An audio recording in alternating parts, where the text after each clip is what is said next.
BJP को लेकर विश्लेषकों की एक राय है कि बीजेपी सालों साल चुनाव के मूड में रहती है और ये बात सही भी है।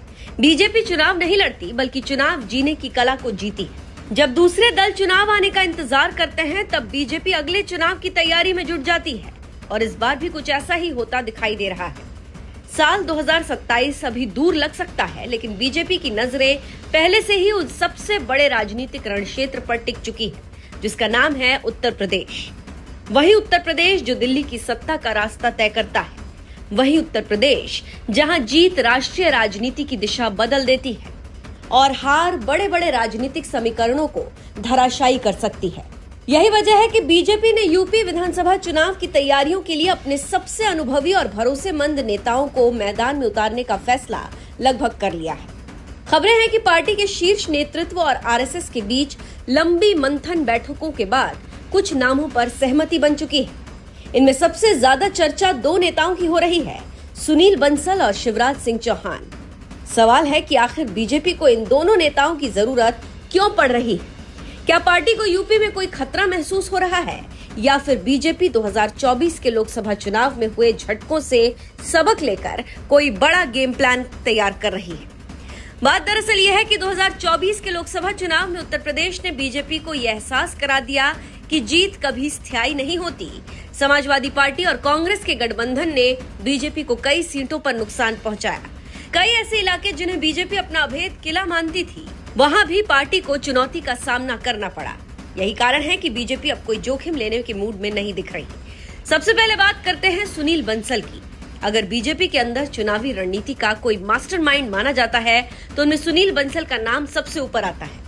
वो कैमरों के सामने कम दिखाई देते हैं, लेकिन चुनावी युद्ध के सबसे बड़े सेनापति माने जाते हैं। 2014 के लोकसभा चुनाव से लेकर 2017 और 2022 के विधानसभा चुनावों तक यूपी में बीजेपी की ऐतिहासिक जीतों के पीछे संगठनात्मक रणनीति तैयार करने में उनकी भूमिका बेहद अहम रही है।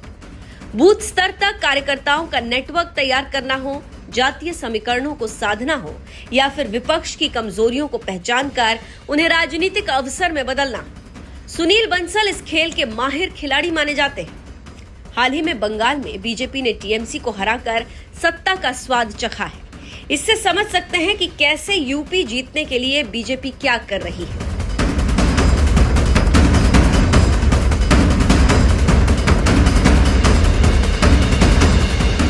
अब बात करते हैं दूसरे बड़े नाम की, शिवराज सिंह चौहान।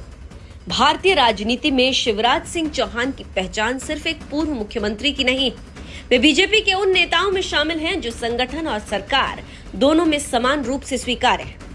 मध्य प्रदेश में लंबे समय तक मुख्यमंत्री रहने के दौरान उन्होंने एक जननेता की छवि बनाई।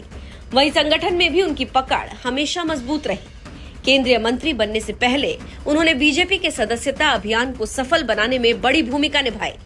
पार्टी के विस्तार और कार्यकर्ताओं को सक्रिय करने में उनकी क्षमता को लेकर बीजेपी नेतृत्व हमेशा भरोसा जताता रहा है। झारखंड चुनाव इसका ताजा उदाहरण है। हालांकि बीजेपी वहां सत्ता में नहीं आ सकी, लेकिन बूथ स्तर तक कार्यकर्ताओं को तैयार करने और संगठन को मजबूत करने में शिवराज सिंह चौहान की भूमिका की काफी सराहना हुई। चंपई सोरेन को झारखंड मुक्ति मोर्चा से अलग कर बीजेपी के करीब लाने के राजनीतिक प्रयासों में भी उनका नाम सामने आया था। और सबसे अहम बात यह है कि शिवराज सिंह चौहान एक बड़े ओबीसी चेहरा है। उत्तर प्रदेश की राजनीति में जहां पिछड़ा वर्ग निर्णायक भूमिका निभाता है, वहां उनका प्रभाव बीजेपी के लिए बड़ा राजनीतिक हथियार बन सकता है। उनका शांत, सौम्य और संवाद प्रिय स्वभाव उन्हें दूसरे नेताओं से अलग बनाता है। यूपी जैसी आक्रामक राजनीतिक जमीन पर जहां विपक्ष लगातार बीजेपी को घेरने की कोशिश करेगा, वहां शिवराज जैसे नेता कार्यकर्ताओं को जोड़ने और सामाजिक समूहों के बीच संवाद स्थापित करने में उपयोगी साबित हो सकते हैं। तो आप समझ सकते हैं कि कैसे शिवराज को यूपी में मोदी शाह की जोड़ी उतारने वाली। और आने वाले महीनों में यूपी सिर्फ एक राज्य नहीं रहेगा, बल्कि देश की सबसे बड़ी राजनीतिक प्रयोगशाला बनने जा रहा है। एक तरफ अखिलेश यादव अपनी बढ़त को विधानसभा चुनाव तक ले जाने की कोशिश करेंगे, तो बीजेपी उन्हें रोककर सत्ता बचाएगी और ये काम करेंगे शिवराज सिंह और सुनील बंसल।